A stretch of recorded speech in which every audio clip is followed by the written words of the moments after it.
você está fazendo algo que você não gosta, por causa do dinheiro, ou deixando de fazer algo que você gosta, por falta de dinheiro, você ainda não adquiriu o nível. Mas no Brasil você não pode ser pobre.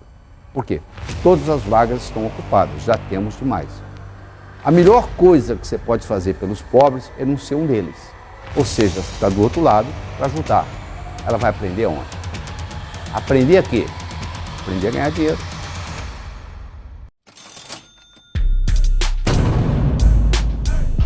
Deixa um like. Yes!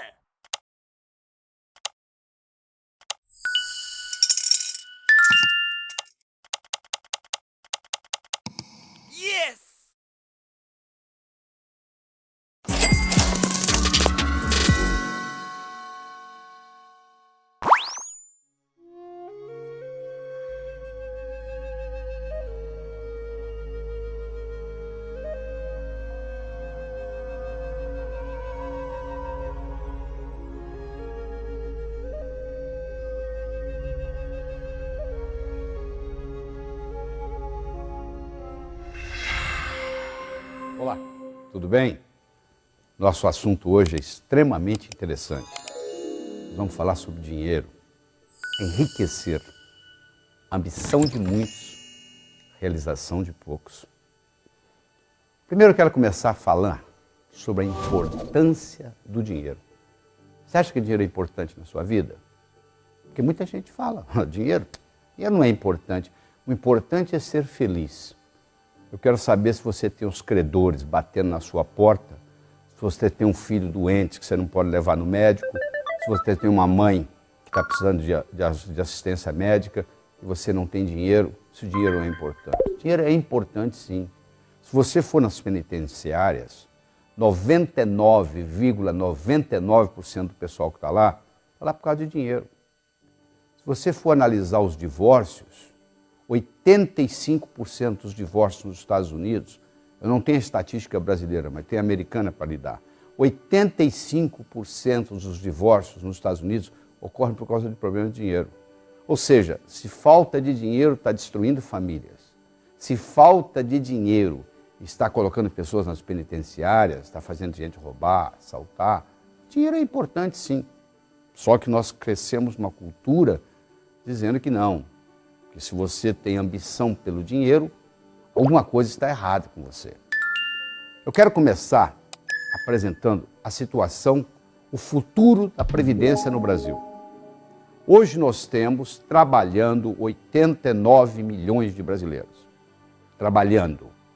Só que o trabalho informal no Brasil é muito grande, você sabe disso, né? Então somente 34 milhões, ou menos de 40% desse pessoal, paga Previdência, menos de 40%. Somente 34 milhões desses 89 milhões que estão trabalhando, que são trabalhadores, pagam a Previdência. Muito bem, temos 21 milhões de aposentados. Se você fizer a matemática aí, você vai ver que você tem 1,6 trabalhando para um aposentado. Essa é a relação. Isso quando começou lá atrás, nós tínhamos 40 brasileiros trabalhando para um aposentado. Hoje nós temos 1,6 brasileiros trabalhando para um aposentado. Se fosse só isso, já estava mal, mas você imagina. Antigamente, o sujeito se aposentava aos 65 e morria aos 67. Hoje ele se aposenta aos 65 e não morre mais. Tem gente usufruindo da aposentadoria por 30 anos. Você imaginou o que é isso? Às vezes ele usufrui mais da aposentadoria do que ele pagou. O problema da Previdência é um problema de arrecadação, não é uma reforma que vai resolver esse problema. É um problema de arrecadação. Por que eu estou trazendo esse problema aqui? Eu vou falar de dinheiro, estou falando de Previdência. Porque se você tem menos de 30 anos, é possível que quando chegar a sua hora de aposentadoria, não vai ter aposentadoria para você, não. É assim que o mundo caminha. As pessoas, os países estão envelhecendo, o mundo como um todo está envelhecendo, o pessoal cada vez está vivendo mais, cada vez dependendo mais da aposentadoria e cada vez menos gente trabalhando correspondente ao número de pessoas aposentadas. Então a minha recomendação para você é que você viva a sua vida, porque eu tenho duas notícias boas aqui. Aliás, uma boa e uma má. A boa notícia é que você vai viver muito tempo, porque hoje a medicina permite a gente estar vivendo muito tempo. A má notícia é que é possível que seu dinheiro acabe antes da sua vida. Se isso acontecer, você vai depender de quem? Dos seus filhos, que provavelmente já estarão velhos também, dos seus netos. Eu acho que o neto está cuidando da vida dele, não vai separar a vida dele para cuidar da situação financeira do avô. Então eu acho que você deve pensar nisso seriamente. E como é que você faz? Aí que vem esse material aqui. Então eu quero começar perguntando para você, qual é a sua abastança? Isso mesmo, abastança. Talvez seja uma palavra nova para você, não é? Abastança é com C cedilha. Abastança significa o número de dias que você pode viver sem trabalhar, mantendo o seu padrão de vida. Se você parasse de trabalhar hoje, ou se você tivesse um acidente, ou se você fosse demitido, quanto tempo, quantos dias você pode manter o seu padrão de vida, e sem trabalhar, continuar vivendo? Isso é abastança. Deu para entender? Você tem que fazer o seu cálculo. Eu recomendo que todo final de ano você faça o seguinte: você faz um cálculo da sua abastança. Se a sua abastança de ano para ano não estiver aumentando e você continuar trabalhando, alguma coisa de errado está acontecendo. Ou seja, está trabalhando por nada. Você está gastando em coisas fúteis, supérfluas, e não está criando a sua abastança. Então, todo final de ano você tem que ver o seguinte: qual é a minha abastança esse ano, qual era a minha abastança ano passado e quanto que eu melhorei. Até que vai chegar um ponto, espero eu, que a sua abastança seja indeterminada. Ou seja, o dinheiro que você ganhou vai gerar dinheiro, que vai gerar dinheiro, que vai gerar dinheiro, que mesmo que você viva 120, 130 anos, que vai ser possível no futuro próximo, você vai ter dinheiro suficiente. Você deve conhecer um ditado de Sócrates, que diz assim: diz-me com quem andas e dir-te-ei quem és. Você já escutou falar disso? Pois é, olha que experiência interessante. Talvez você tenha que parar até para refletir. Olha só, quais são as 6 pessoas com quem você passa a maior parte da sua vida? Todos os seus filhos, filhas, genros e noras vão contar um só. Você vai fazer uma lista. Com quem eu passo mais tempo, segundo com quem eu passo mais tempo, terceiro com quem eu passo mais tempo, quarto, 5, 6. Você vai ter que ter 6 nomes. Claro que uma dessas linhas você vai incluir filhos, filhas, genros, noras, netos, tudo incluído numa linha só. Com quem você passa, quais são as 6 pessoas com quem você passa a maior parte do tempo? Quem é número 1, 2, 3, 4, 5, 6. Dá para você fazer isso aí agora, antes de nós continuarmos essa conversa? Tá bom, eu vou assumir que você tem aí 1, 2, 3, 4, 5, 6. Agora eu vou fazer a seguinte pergunta para você. Olhando nessas 6 pessoas, ou mais, porque filhos, filhas são tudo numa linha só, você se considera mais mestre ou mais discípulo? Você se considera mais orientador ou mais orientado? Você se considera mais professor ou mais aluno? Com relação a essas 6 pessoas que estão aí. Hein? Só você pode decidir. Olha para esse pessoal todo que você escolheu, decida. Agora, você é mais mestre ou mais aluno? Mais orientador ou mais orientado? Mais professor ou mais aluno com relação a essas pessoas? Provavelmente, você vai responder, que se você está interessado nesse material, você vai responder que você é mais professor do que aluno, que você é mais mestre do que discípulo, que você é mais orientador do que orientado. Então, se você respondeu assim, eu tenho uma última pergunta para você. Qual é a sua fonte? De onde você bebe? Você tem um vizinho multimilionário que lhe ensina? Você tem uma pessoa muito bem sucedida em negócio que todo dia você liga para ela e conversa? Você é uma pessoa autodidata, que estuda o assunto, que escuta CDs, que assiste vídeos, assiste DVDs sobre o assunto? Você é aquele cara que pesquisa na internet sobre finanças, que entende do mercado de ações? Qual é a sua fonte? De onde você bebe? Porque se você não tiver uma fonte confiável, você está orientando essas pessoas em quê? Se você próprio não tem uma orientação. Hoje, fala-se de sexo na mesa de jantar. O pai e a mãe ensinam para os filhos como é que usa a camisinha, etc. Mas ninguém fala de dinheiro, você já percebeu isso? A família tem a expectativa de que o colégio vai ensinar, que a escola vai ensinar. Pois a expectativa da escola é exatamente o contrário. A escola acha que os pais têm que ensinar isso, não é obrigação da escola. Ora, se a criança não aprende em casa, se a criança não aprende na escola, ela vai aprender onde? Aprender a quê? Aprender a ganhar dinheiro. Aprender a quê? Aprender a aumentar a inteligência financeira, principalmente a prosperidade. Porque é mais do que simplesmente ganhar dinheiro.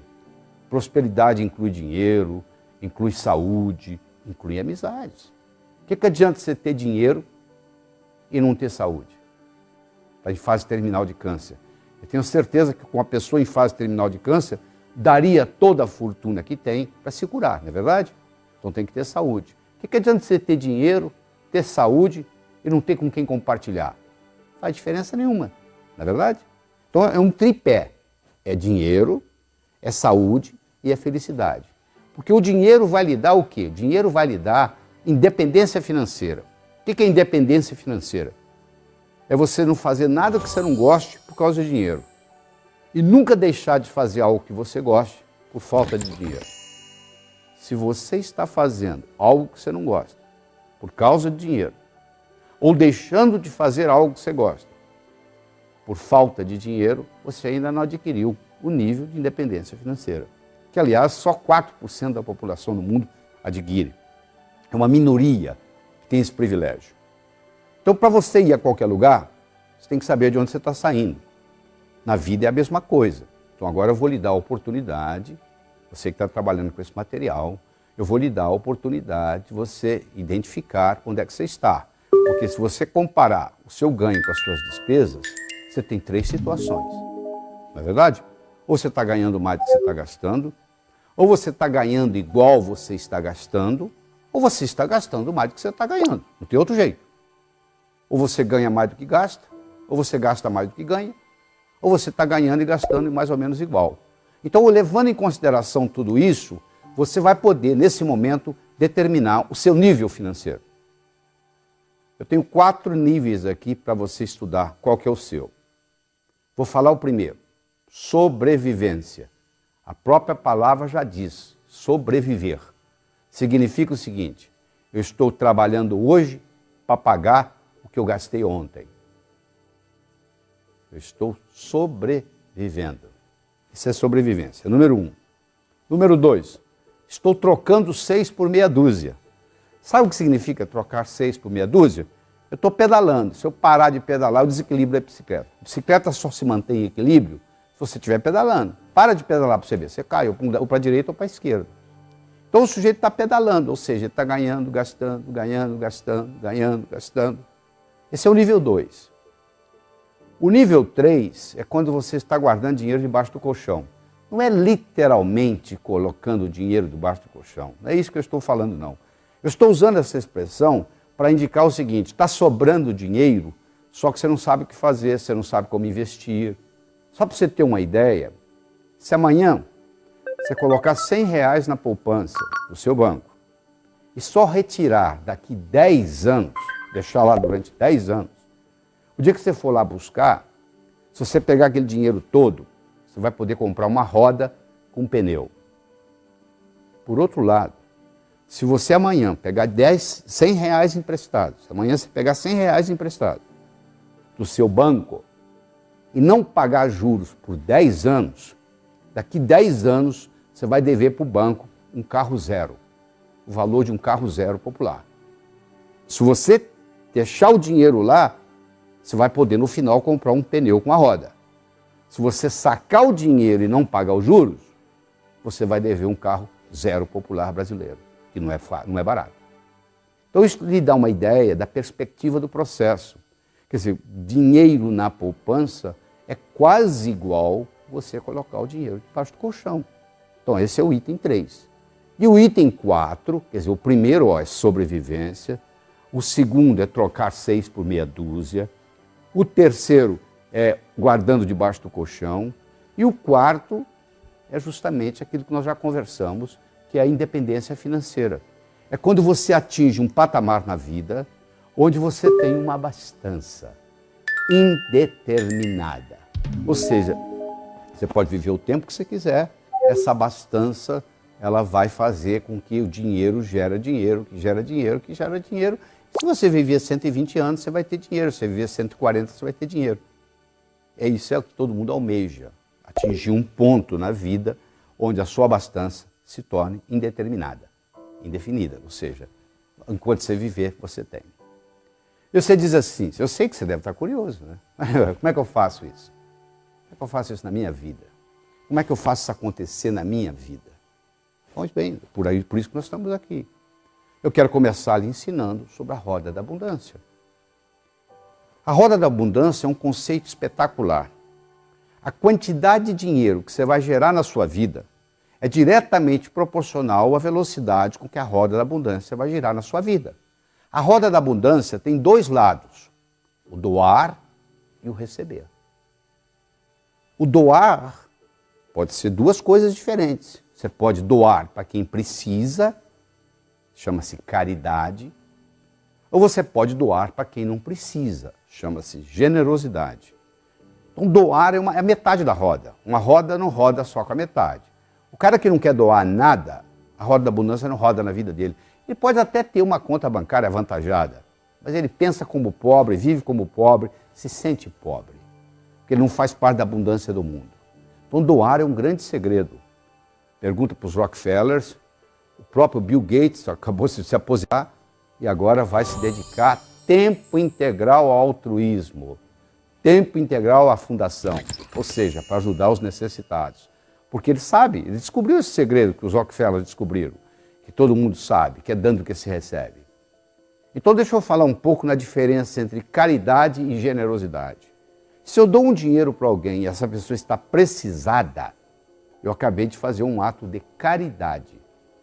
Se eu dou o dinheiro para alguém, ou não necessita ser dinheiro, se você compra uma gravata e leva de presente para o seu amigo que está fazendo aniversário, você não fez uma caridade. O seu amigo poderia ir no shopping e comprar aquela mesma gravata. Ele não está precisado para comprar a gravata. Você não precisa ter levado a gravata para ele. Você não foi caridoso, você foi generoso.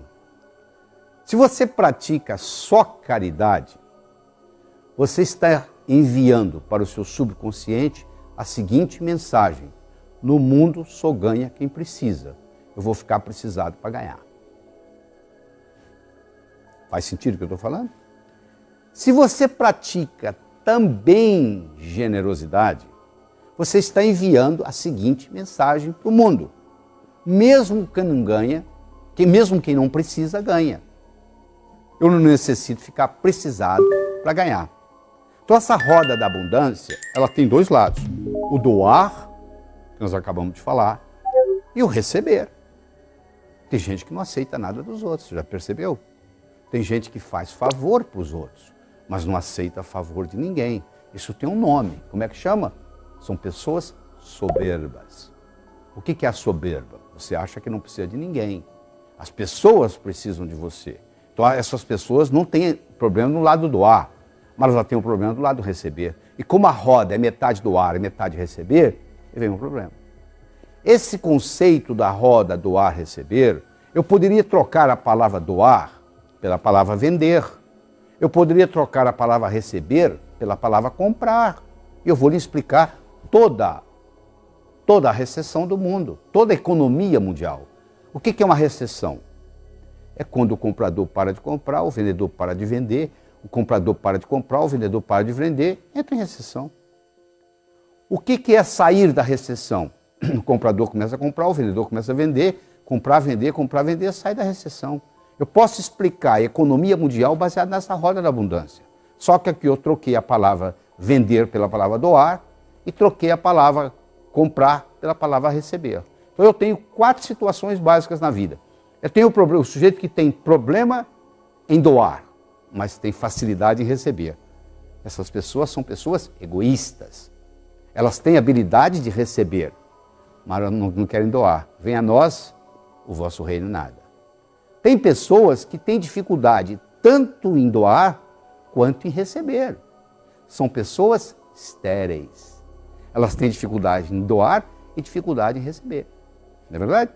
Tem pessoas que têm facilidade em doar, porém dificuldade em receber, que nós já falamos que são as pessoas soberbas. E finalmente nós temos uma pequena população do mundo que tem tanta habilidade de doar quanto receber. São pessoas prósperas.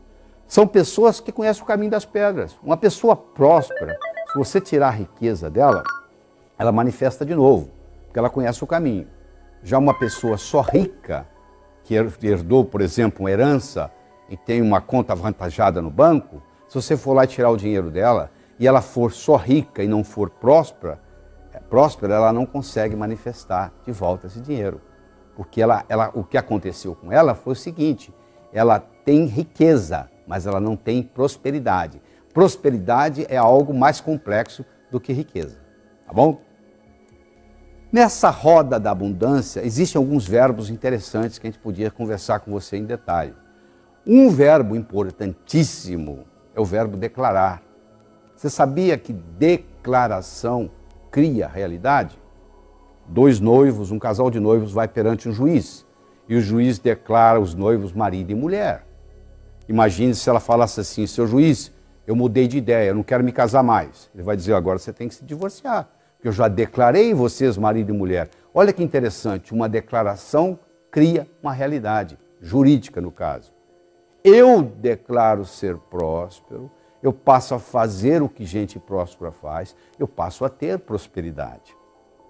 Então eu tenho que ser, fazer, ter. Ah, se eu tivesse dinheiro.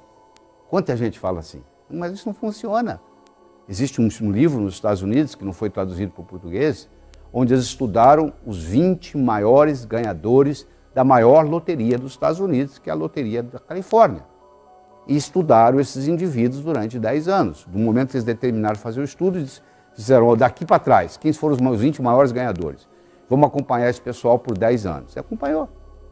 10 anos depois, 18 dos 20 maiores ganhadores da maior loteria do mundo estavam mais pobres do que antes de ganhar a loteria. Vou falar de novo. 10 anos depois, 18 dos 20 ganhadores da loteria californiana estavam mais pobres do que antes de ganhar a loteria. Provando mais uma vez que o sucesso vem de dentro. Eu tenho que ser, fazer, ter. Se eu tiver sem ser, não pertence a mim. Você já viu várias notícias na televisão brasileira de pessoas que ganharam na loteria e criou-se um grande problema na vida delas. Justamente porque recebeu o dinheiro e não estavam preparados para isso. Entendeu? Então isso é muito importante você entender essa história do declarar. A segunda coisa importante é o verbo solicitar. Tem um ditado que diz assim, o mendigo tímido termina o dia com a bolsa vazia. Porque ele não solicitou. Ele não pode ser tímido se ele quer ser mendigo. Ele tem que aprender a lidar com não. O mendigo lida com não o dia inteiro, porque a maioria não dá dinheiro para ele. Mas ele está lá solicitando, pedindo. Você extrapola isso para nós. Nós também temos que estar solicitando coisas do universo. Se você é muito tímido na sua solicitação para o universo, você termina a vida com o bolso vazio. No caso aqui. Solicitar é importante.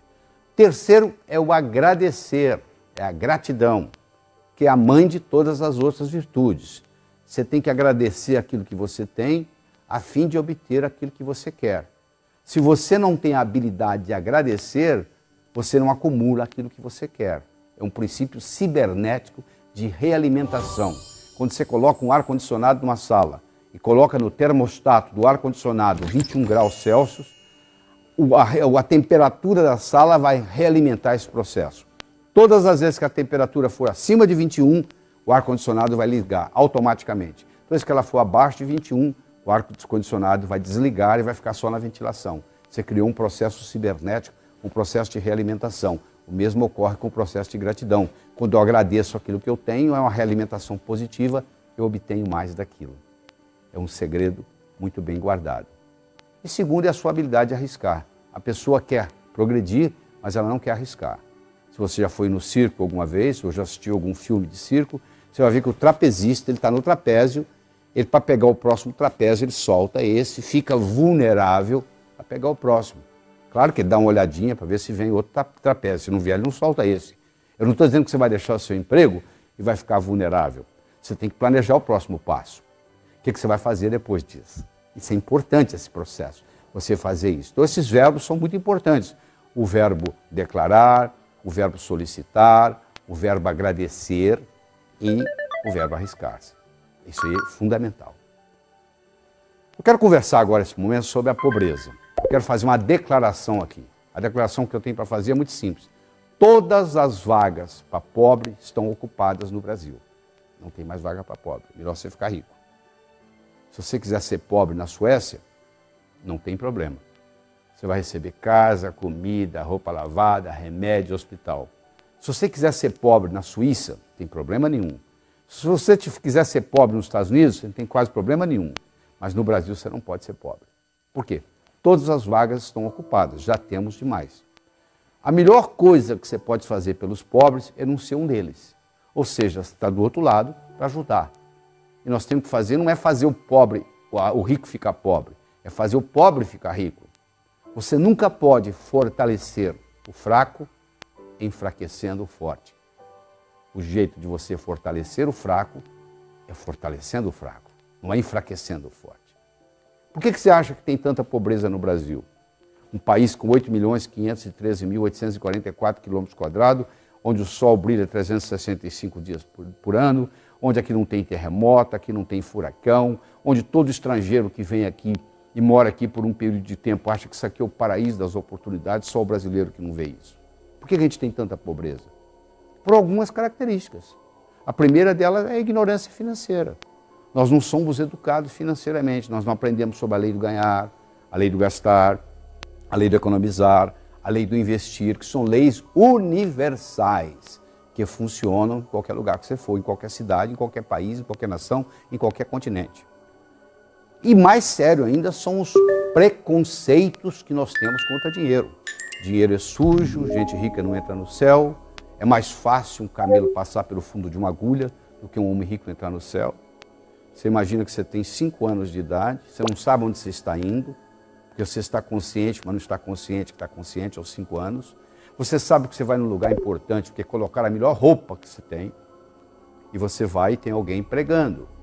É mais fácil um camelo passar pelo fundo de uma agulha do que um homem rico entrar no céu. Saiu dali, seu pai te leva ao zoológico, e tem aquele animal enorme. E você pergunta, papai, o que é aquilo ali? Aquilo ali, meu filho, minha filha, aquilo ali é um camelo, grande, hein, pai? Você chega em casa, você abre a gaveta de costura da sua mãe, você pega a agulha, olha, e com 5 anos você declara, eu quero ser pobre.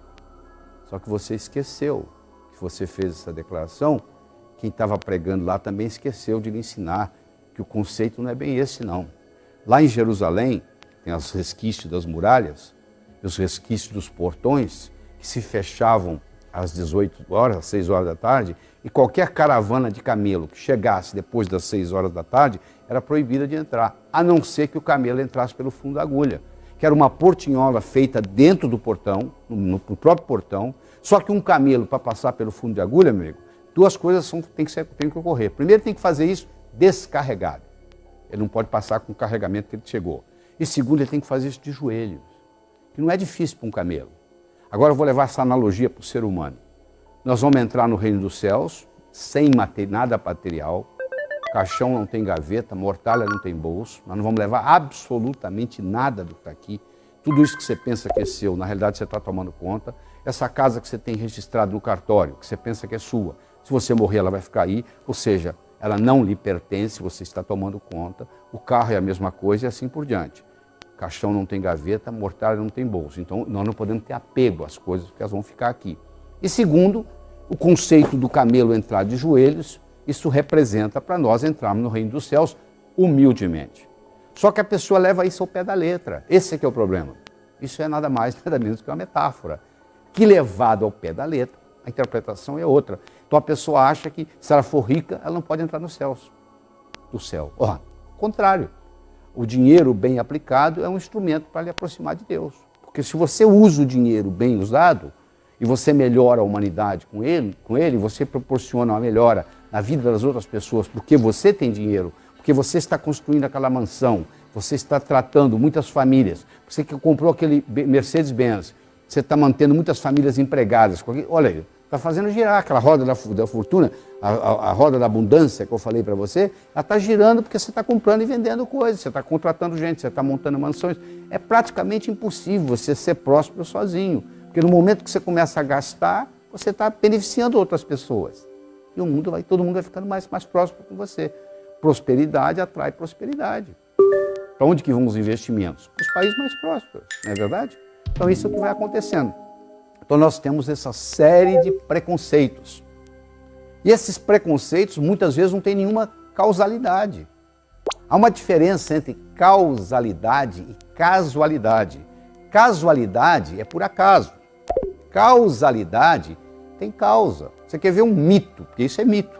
Quando você tem casualidade, mas não tem causalidade, você cria mitos. Existem uma série de mitos populares com relação a dinheiro, com relação à riqueza. O primeiro mito que eu quero discutir com você aqui é o seguinte: trabalhar muito é causa de riqueza. Não é verdade.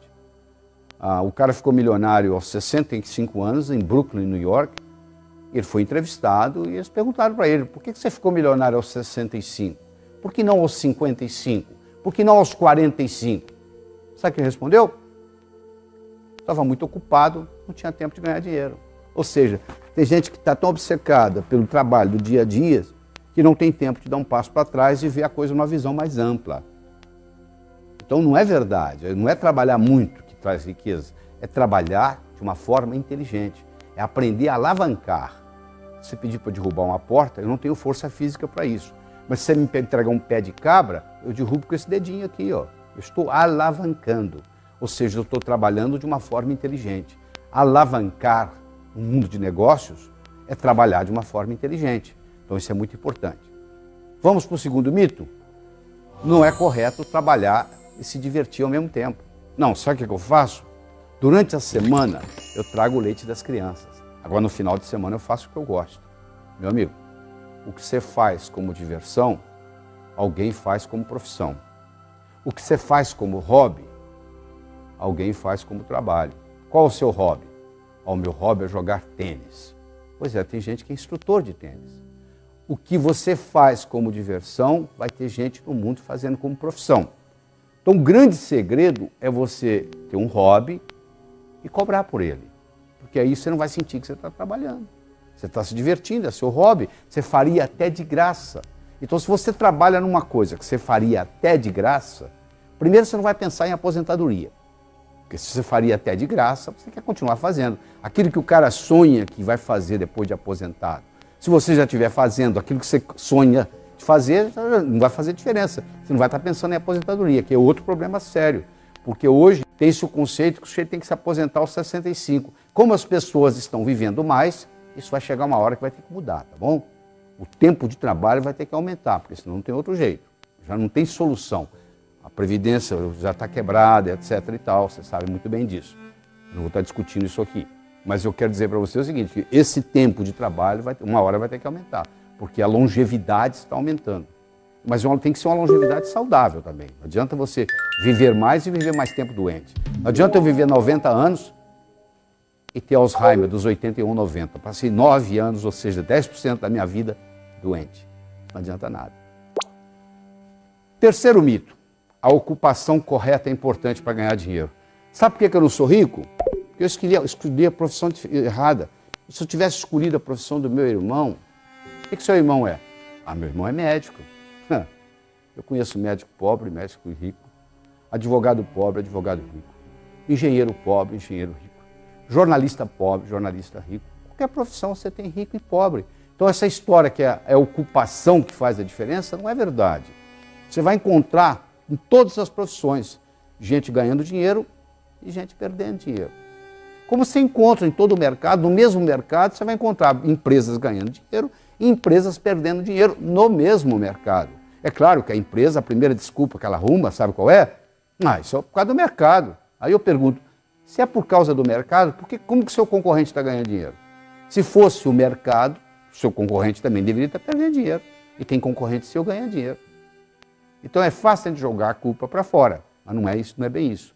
Não é por causa da minha ocupação. Não tem nada a ver com a sua ocupação. Sabe por que eu não ganho dinheiro? Isso é outro mito. Porque eu não tive a oportunidade de ir para a faculdade. Porque eu não tive uma boa formação. Isso também não é desculpa. Se você pegar o Thomas Edison, que foi cofundador com o Morgan, da maior empresa do mundo por muitos anos, que foi a General Electric, ele teve 3 meses de escola. Você pegar o Henry Ford, que revolucionou o mundo automobilístico, com um trabalho dele, que foi na época dele um dos homens mais ricos do mundo, tinha 2º ano de ginásio. Se você pegar uma figura atual, que é o Bill Gates, que tem 3 recordes mundiais, ele também não terminou a faculdade. Ele saiu de Harvard para montar a Microsoft. Eu não estou aqui estimulando ninguém a não estudar. Eu estou dizendo que só estudar não é suficiente. Porque os pais têm aquela ilusão de que se seu filho estudar numa escola boa e tirar boas notas, que o futuro está garantido. Não é verdade. Isso é um requisito, é importante, mas é necessário, mas não é suficiente. Necessário, porém não suficiente. Você não faz um bolo só de farinha, nem só de manteiga, nem só de ovos. São ingredientes necessários, mas cada um deles por si não é suficiente. Então é claro que um bom estudo, uma boa educação ajuda. Mas em geral, a maioria do que acontece, o sujeito estuda e vai trabalhar para um que não tem estudo, que nunca estudou. É um paradoxo, né? Porque em geral, o que cai na prova não necessariamente cai na vida. Essa é a grande verdade. Nem sempre o que cai na prova cai na vida. O outro mito, talvez o pior deles, é que não tem o suficiente para todos. Na época da caverna, o PIB era 0. Hoje o PIB é astronômico. À medida que a riqueza do mundo aumenta, mais milionários vão sendo feitos, mais aviões supersônicos vão sendo construídos, mais submarinos atômicos vão sendo construídos, ou seja, a prosperidade do mundo vai aumentando. A Bolsa de Valores de Nova York hoje é 100 vezes maior o giro do que era há 50 anos atrás. Ou seja, a riqueza vai aumentando. Tem para todos, sim. Quer dizer, esse conceito de que não tem para todos é um problema seríssimo, porque a pessoa que tem esse conceito, ela acha que se ela ganhar, alguém tem que perder. Não, para eu ganhar, você não tem que perder. A não ser que você insista. Aí o problema é seu. E outro problema sério, que deveria ser ensinado no jardim da infância, são as leis da riqueza. A lei do ganhar, a lei do gastar, a lei do economizar e a lei do investir, que são leis universais, que funcionam em qualquer lugar. Sem o ganhar, meu filho, não adianta nada. Eu só vou poder gastar, economizar e investir se eu ganhar. Então, a primeira lei não é que é a mais importante. Segunda-feira não é mais importante do que terça, mas vem primeiro, não vem? É assim mesmo. Segunda vem antes de terça, terça vem antes de quarta. O ganhar tem que vir antes do gastar. Só que o ganhar é o seguinte, toda a riqueza é criada pela mente humana. Problema financeiro não se resolve com dinheiro. Eu nunca vi nenhum problema financeiro ser resolvido com dinheiro. O sujeito não está indo bem financeiramente, ele pega dinheiro emprestado com o cunhado para pagar o aluguel. Mês que vem, o aluguel venceu de novo e o cunhado já quer receber, ou seja, não resolveu nada. A empresa não está indo bem das pernas, ela vai no banco, pega dinheiro emprestado, não faz nada. No mês seguinte, ela deve o capital, os juros e agora está precisando de dinheiro de novo. Problema financeiro não se resolve com dinheiro. Problema financeiro se resolve com imaginação. Você não vai caminhar nas ruas da sua cidade, onde você mora, e que vai cair riqueza no dinheiro na sua cabeça, não. Se você não tiver um planejamento, se você não tiver uma estratégia, se você não tiver uma implementação, não vai ocorrer nada. Então a lei do ganhar é fundamental. Segundo, vem a lei do gastar. Em que você gasta seu dinheiro? Aquilo que você valoriza. O dinheiro ele tem valor dependendo da transação que está ocorrendo. Um cara que é colecionador de selos, ele pega um olho de boi, vale uma fortuna o selo olho de boi. Para quem não coleciona selo, olha aquilo, não vale nada. Então, o valor do dinheiro é determinado pelo comprador e pelo vendedor em cada transação. E se você gastar o que você ganha, meu amigo, você está andando de bicicleta. Você tem que saber economizar. Você tem que pegar pelo menos 10% que você ganha, sagrado, e separar. Chama-se dízimo pessoal. A palavra dízimo vem de 10. Você tira 10% que você ganha. Aí você deve estar pensando assim, mas eu já economizo 20%, 30% do que eu ganho. Mas não é isso que eu estou falando. Esse dinheiro, esses 10%, você nunca vai poder gastar em nada perecível ou roubável. Isso tem que... Você pode colocar no banco, você pode comprar um apartamento, você pode comprar um lote, você não pode comprar carro, você não pode comprar avião, você não pode comprar barco. Nada que seja perecível ou roubável. Isso aí funciona como se fosse o imã do dinheiro. Existe um indivíduo nos Estados Unidos chamado Robert Schuller, que construiu a Catedral de Cristal na Califórnia, em Los Angeles. Ele tem um programa na televisão americana há mais de 30 anos, todo domingo de manhã ele fala assim, se você me mandar 10% do que você ganha, você ficará rico. Tem gente mandando dinheiro há 30 anos para o Robert Schuller.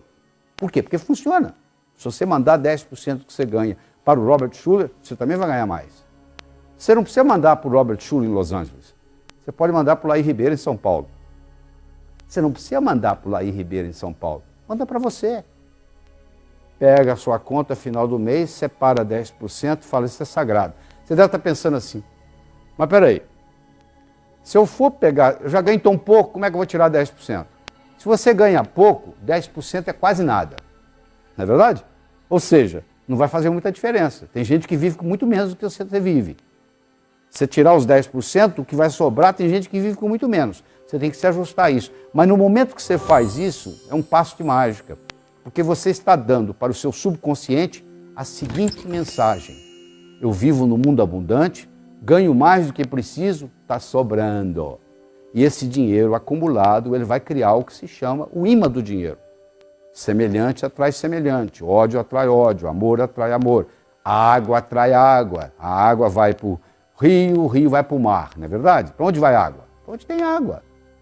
Para onde vai dinheiro? Você acha que dinheiro vai para o pobre? Não, o dinheiro vai para quem tem dinheiro. Se você for lá no banco e falar assim, pelo amor de Deus, me empresta que eu estou apertado. O banco fala para você não. Agora você chega lá no banco e fala, eu tenho isso.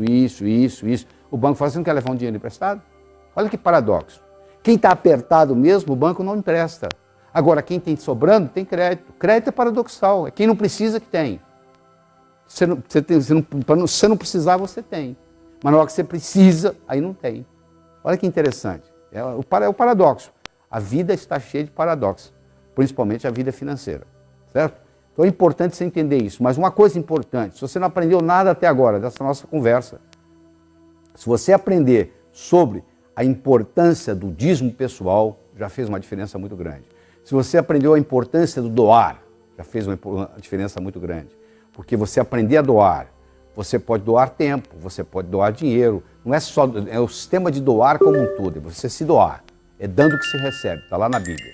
E se você aprender nessa lei do ganhar, do gastar, do economizar, que é o dízimo pessoal, o processo de investimento, o brasileiro tem uma dificuldade muito grande de investir, porque ele não é treinado, ele não aprende na escola, ele não sabe o que fazer com o dinheiro.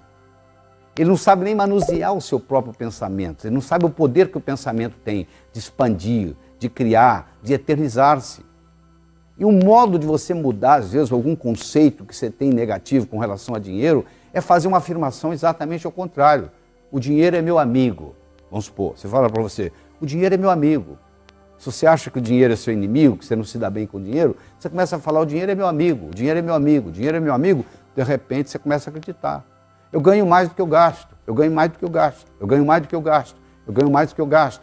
E aí você começa, o seu inconsciente começa a ficar dizendo, eu ganho mais do que eu gasto, eu ganho mais do que eu gasto. Eu começo a acreditar. Você sabe que tem pessoas que têm dívida como condição de vida, né? A pessoa ganha X, está devendo, você dobra o salário dela, ela está devendo mais ainda. Você triplica o salário, ela deve mais ainda. Quanto mais ela ganha, mais ela gasta. Você deve conhecer alguém assim, ou talvez ter alguém assim na família.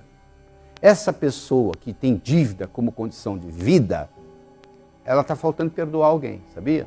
Principalmente pai e mãe. Se você tem ressentimento no seu coração, você causa uma resignação de futuro. Se você perdoa o seu passado, você multiplica as suas possibilidades de futuro. Então, uma pessoa que carrega ressentimento no coração, ou do pai, ou da mãe, ou da família, ou o que seja, dificilmente vai fluir nela essa prosperidade. E uma chega a ponto de ter dívida como condição de vida. Outra coisa importante que eu quero dizer para você aqui é sobre o dinheiro herdado. Cuidado com o dinheiro herdado, porque o dinheiro herdado ele pode vir, na maioria das vezes ele vem com a conotação de morte. Alguém teve que morrer para você pôr a mão naquele dinheiro. Então, se você tem como conotação de morte, é um problema sério. Porque se vem com alguém que tem que morrer, aquilo não é bem-vindo, aquilo não funciona bem.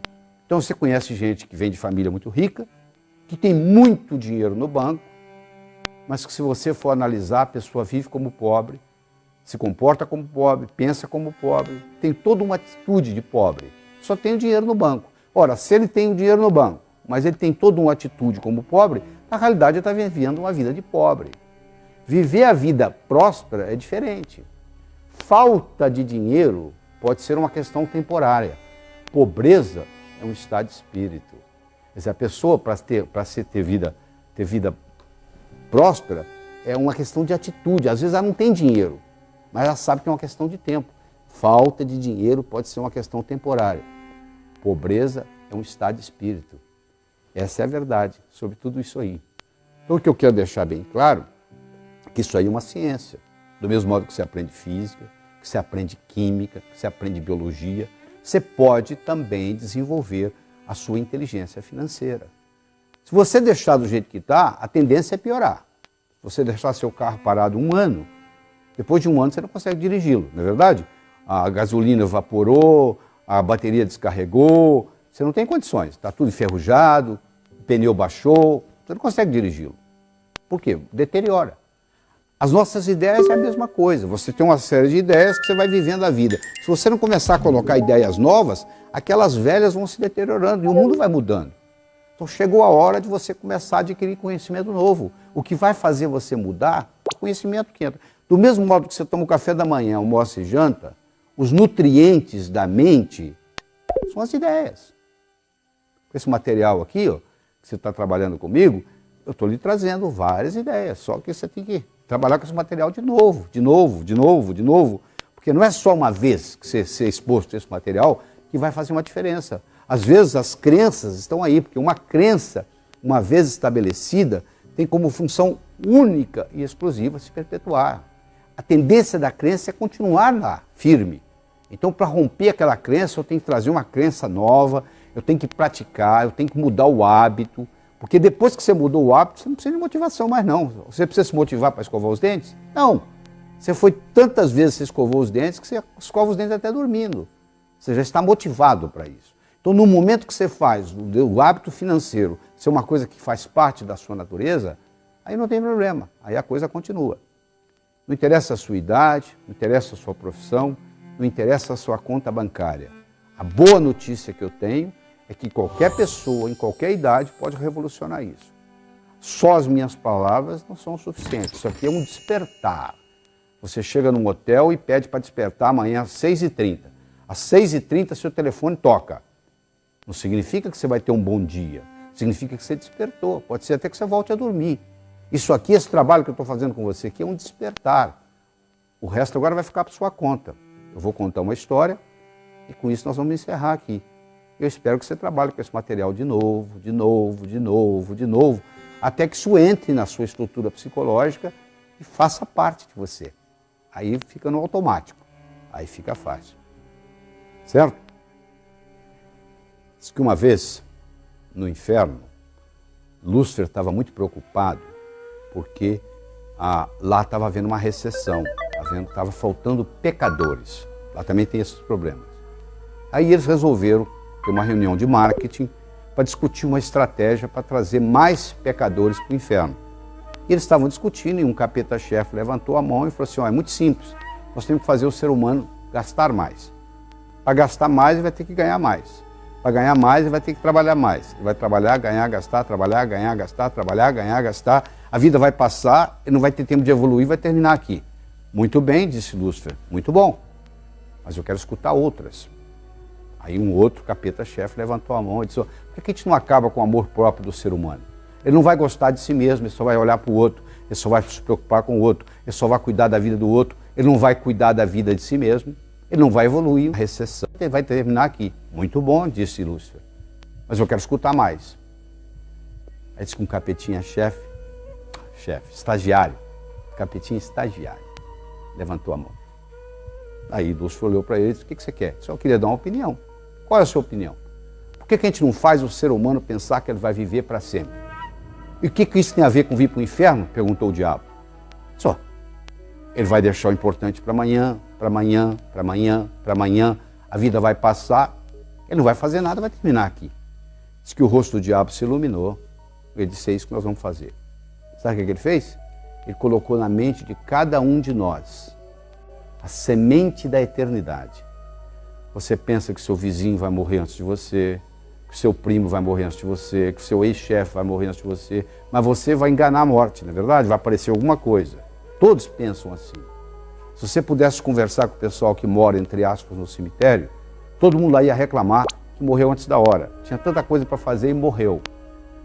Não adianta nada você ser exposto a esse material, você ter todas essas ideias que você está tendo aí e não colocá-las em prática. Você tem que estabelecer quais são as prioridades na sua vida e colocá-las em prática. Ver o que é importante, começa por aquilo que é mais importante e coloque em prática.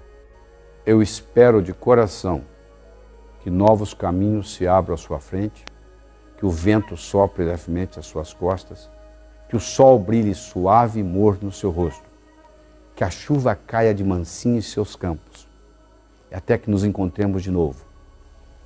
Que Deus lhe guarde nas palmas de suas mãos.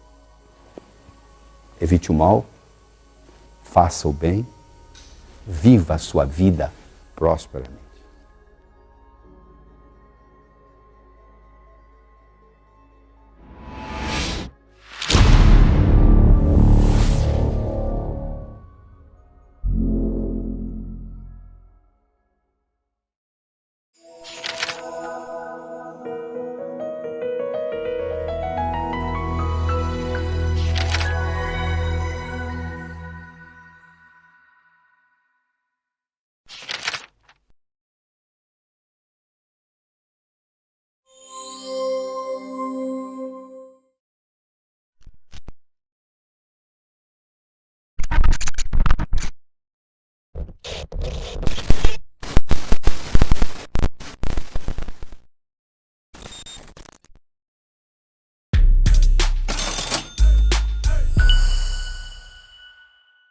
E aí, deixou o seu like?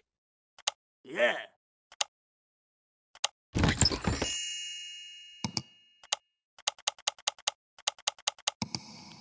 Yes!